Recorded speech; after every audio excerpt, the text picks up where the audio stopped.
So Saudi Arabia is trying to infiltrate American professional golf and sort of almost overthrow it and become the premier golf league in the world. So there's the PGA Tour, which has been dominant. It's the best tour in the world. But Saudi Arabia is trying to overthrow them. So there's been a lot of drama going on behind the scenes that got us to this point.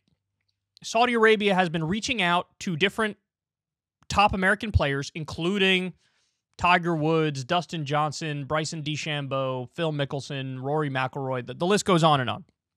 And they've been throwing preposterous sums of money at them. So there was a report that Bryson DeChambeau got, I don't know if the number was 130 million or 150 million. I've seen some conflicting stuff, and I'm not quite remembering what the number was, but he was offered that much money to be the face of this new Saudi golf league. Now, this has led to a fissure behind the scenes among the players, because some players are very hard-nosed on working with Saudi Arabia for moral reasons on the one hand, but also on the other hand, at least in the case of Tiger, his whole legacy is on the PGA Tour. And so to come up with this new tour and change the way they do it, it's like you can't really do an apples-to-apples comparison about who's the greatest of all time and stuff like that if you have a totally new tour with totally new tournaments.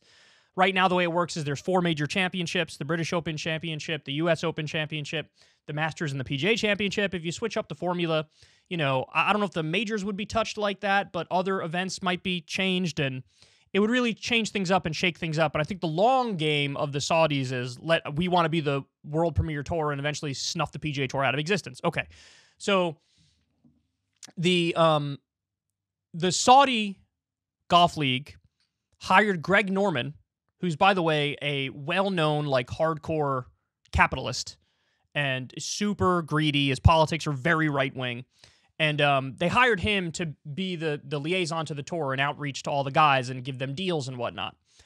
Well, Phil Mickelson said something recently in a book that I don't know if it came out already or if it's about to come out, but the media got a hold of what Phil Mickelson said about the Saudi golf tour, and it was abysmal. So let me go ahead and show you that. Even though the Saudi Arabian government has been accused of myriad human rights violations by watchdog groups around the world, Phil Mickelson says he is willing to get involved with the Saudi finance breakaway golf league to have leverage with the PGA Tour. Quote, "They're scary motherfuckers to get involved with," Mickelson told author Alan Shipnick, who posted an excerpt from his upcoming book, Phil, the rip-roaring and unauthorized biography of golf's most colorful superstar, on the Fire Pit Collective website Thursday.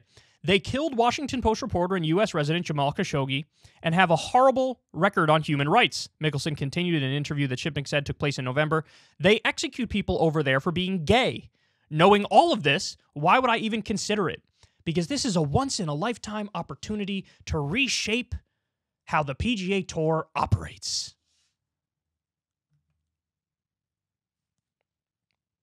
What?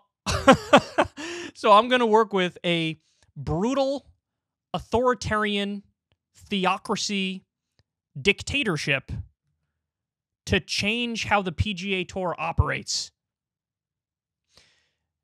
I mean, the obvious criticism everybody is making is well, if you know how bad they are, and clearly he does, so he can't claim ignorance. He just laid out one of the many reasons why they're horrible. By the way, let me add another one. They're doing a genocide in Yemen. They are killing women and babies and children and starving a country, blockading the country. It is a genocide.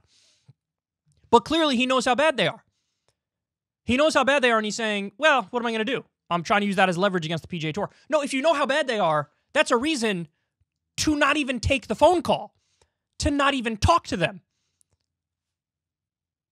I mean, look, to draw an analogy, and I really don't like Godwin's law, right? You never bring up the Nazis because that shows almost like a weakness of your argument. But it's somewhat analogous, isn't it? Well, why am I working with Goebbels and the Third Reich? Because, look, I need to use that as leverage to, change the terms of my own contract with the PGA Tour. Nah. So everybody's ripping him for this. Everybody's saying, look, it's amorality plus greed, and that now equals immorality. I saw somebody say that on Twitter. I think that's exactly right. He's not thinking about it from a moral perspective. It's like amoral plus the greed of I want to make more on the PGA Tour now leads to immorality. No, you shouldn't work with them. Obviously, you shouldn't work with them. That's obvious. Now, you could say, well, hey, hold on. The American government, we did the illegal war in Iraq, killed hundreds of thousands of people. Like, we did torture. Guantanamo Bay is still open. Like, we're also human rights violators. Yeah, but the PGA Tour is not the American government. Jay Monahan, the head of the PGA Tour, never drone striked anybody. Like, what are we talking about here? So, okay, wait. So, Rory McIlroy gets involved, and he's asked, basically, what'd you make of Phil's comments earlier in the week? I love this. Rory is now, he's the man. He said, I don't want to kick somebody while he's down, obviously, but I thought they were naive, selfish, egotistical, and ignorant. Lots of words to describe that interaction he had with Shipnick. It was just very surprising and disappointing. Sad. I'm sure he's sitting at home sort of rethinking his position and where he goes from here. Damn, Rory. That's an all-time use of the word but. I don't want to kick somebody while he's down, but selfish, naive, egotistical, and ignorant. Look, he nailed it. The fact of the matter is, at least when it comes to Rory and Tiger, yes, part of the reason why I think they're taking their position is they know how bad Saudi Arabia is and they don't want to get involved with people like that. I do think that's part of it. But I also think with Rory, same with Tiger, when your legacy's on the PGA Tour and he's also still like in his prime age, you don't want to just switch everything up and take a gamble and take a risk and change the way they do things completely. So there's like career reasons, personal reasons, but also the moral reason why he's taken that position. You know, the reasons matter, but ultimately he lands on the correct position. And he's right about what Phil Mickelson said. Now, by the way, I'm going to get super into the weeds because you guys know I'm a golf nerd. Golf and politics is like the perfect story for me. It's the intersection of two things that I love massively. So what are Phil's gripes with the tour that he's like, you know, he wants to, get a better deal from the tour? Well, first of all, let me tell you Phil Mickelson's net worth. So you get a sense of who we're dealing with here. So he thinks the players are getting screwed, okay? He has a $400 million net worth and a salary of $50 million per year. Even if this is wrong and this is, over it, $300 million net worth? $25 million per year? Let me play the world's smallest violin for you. So what's his gripe with the tour? Well, he thinks the players are getting screwed because he says, well, the media rights of the tour are owned by the tour, and so basically we're underpaid for the value that we bring in. That's the argument that he makes. Now, the way it actually works is the PGA Tour works like virtually every other pro sports league with a minor difference. Now, this minor difference does make the tour worse, in my opinion, but it is pretty much the only difference between the PGA Tour and other pro tours, pro leagues, sports leagues. About 55% of the money of the media rights goes to the players. 45% goes to the tour. It's about the same for other leagues. The difference is on the PGA Tour, you have independent contractors and not employees. So, they make their own schedule and they're not technically employees, which, as you all know from previous segments we've covered, that means you don't have certain labor protections that you would have if you were categorized as an employee. If you're categorized as an employee, there are more perks and benefits that go along with that. I don't know what the situation is like on the PGA Tour with who gets health care and who doesn't, but, Phil, worth $400 million, makes about $50 million a year, and he's complaining effectively that he's underpaid. Now, in response to a lot of this pressure and the Saudi Golf League trying to become the top game in town and snuff out the PGA Tour, the PGA Tour has made changes because it's functionally being used as leverage by not just Phil, but other players. And so now the PGA Tour has come up with this thing called the Players Impact Program, which is they've taken tens of millions of dollars. I forget the exact number, maybe like 40 million or something like that. And they say whoever makes the most splash on social media, gets their name out there the most, generates buzz and talk around the tour, you get $8 million as a bonus for the season. And so this was like one of their ways of, responding to the Saudi Golf League pressure that, hey, we got to pay our players more and keep them happy. So they did that. Now, Now let me give my position on all this stuff, because that's the gist of it. That's what's going on. There are other minor issues that are involved, like the Saudi Golf League was going to be more of a team event, not just individual events, and so now PGA Tour is going to introduce like some more team events and whatnot to, again, try to outcompete that tour. Here's the problem. I mean, Phil, obviously, with the immorality and wanting to work with them and all that, that's obviously a big issue. But here's the thing that annoys me. So Phil's acting like he's being, Mr. Working Class hero here. The players are getting screwed, and, so we got to look out for the players, and management is greedy and all that stuff, which on its face, you look at it and go, hey, is he showing solidarity with the other golfers? Maybe it makes sense. Maybe what he's saying makes sense. The real problem with the PGA Tour is this. If you are one of the worst players on the PGA Tour, or you're like new to the PGA Tour, I don't even know, what is 125, 150, something like that players. If you're towards the bottom, you don't really do that well financially.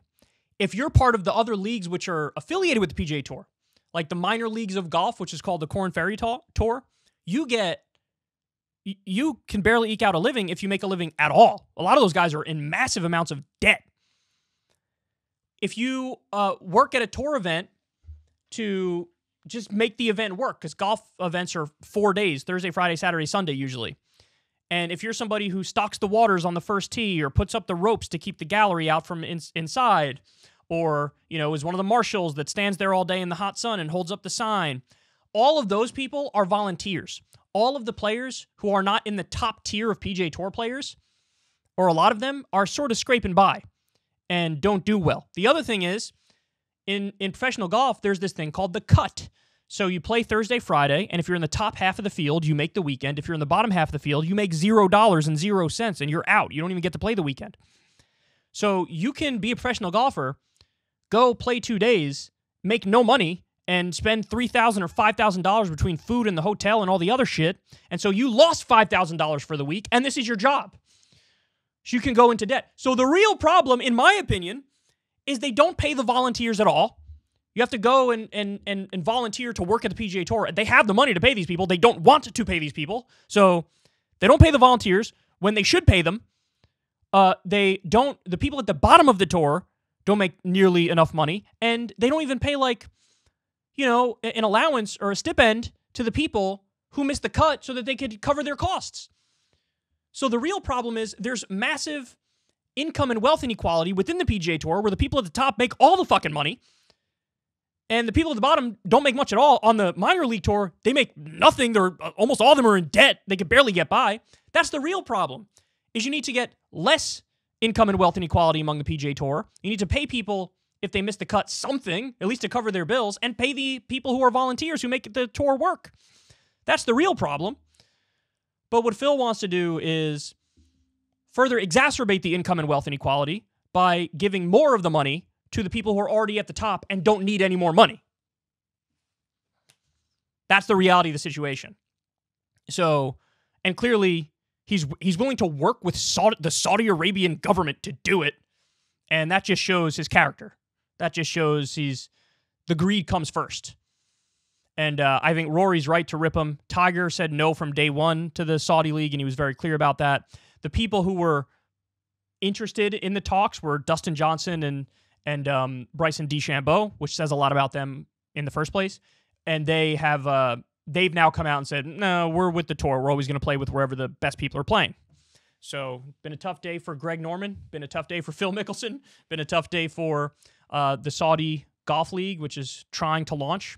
And it looks like it might be dead in the water. I certainly hope it's dead in the water. I really do. And the changes that the tour should make are not to have more wealth at the top of the distribution. The changes that the tour should make are to help people in the minor leagues and the people who are in the bottom half of the PGA Tour players. I'm sure there are other changes you could make that would be more reasonable too, but the media rights thing is a little bit, it's up in the air because every sports league works like that. The reason the PGA Tour owns the media rights is because you can't get the exclusivity with the TV deals unless they own the media rights. And so if you get rid of the media rights, well, then there is no PGA Tour. And what are you going to do? You're going to have one player streams on, Disney for their round, another player streams on, I don't know, USA, another one streams on CBS, and it would be a totally decentralized mess. Maybe the players would get compensated better, but the product overall just becomes irrelevant if you go down that road because it's a total mishmash of confusion. So I don't... Phil's concerns don't seem legit and sincere to me, and they don't seem reasonable. There are changes I'd make to the PGA Tour, but it's more about helping the people at the bottom, and it's got nothing to do with making sure Phil Mickelson makes more money. That's for damn sure. Ever since Adpocalypse, when YouTube defunded all independent news and politics overnight, we haven't trusted them. We know they can pull the rug out from underneath us at any time. If you enjoy this content, please consider tipping $1 or $2 per month on the Secular Talk Patreon. Link in the video description box below. Thanks for your support.